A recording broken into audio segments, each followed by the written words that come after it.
Okay. ကျမတို့ဒီပေါ့နော်အပိုလိုဆေးရုံကိုတိလည်းမသိဘူးဒါပေမဲ့ဒီကုမ္ပဏီကပေါ့နော်ချိတ်ပေးတဲ့ဆရာကလည်းသူတို့အပ်ခဲ့တဲ့အတိုင်းပဲ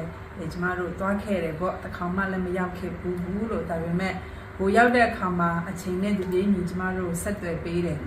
လိုရာရှင်းလဲတိတိမမကအစပေါ့ဥမာဒီကအသွင်ကျိုးနဲ့ဟိုကဖလက်ပေါက်ကျိုးကအစင်မပြေဘူးရခါလဲသူတို့က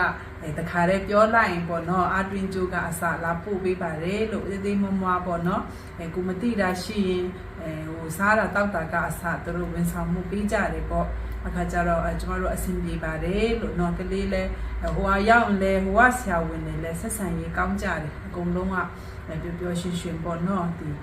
သူတို့ရဲ့ဆိုရှယ်ကတားကောင်းပါတယ်လို့အခါကျတော့ကျမတို့ကပျော်ပပနေပေါ့နော်နေမကောင်းပေမဲ့ကောင်းမွန်စွာနဲ့တွားခုပြီးမှ medical check out လုပ်ချင်တဲ့အခါလဲဘယ်ဆရာဝန်နဲ့လို့ပြောလိုက်ရင်သူတို့ကကောင်းကောင်းမွန်မွန်ဆက်သွယ်ပေးတယ်လို့ဖြစ်အောင်ပေါ့နော်ရက်တူအတွင်းမှာလဲအဆင်ပြေအောင်ကျမတို့လုပ်ပေးခဲ့တဲ့အတွက်ကျမတို့လဲ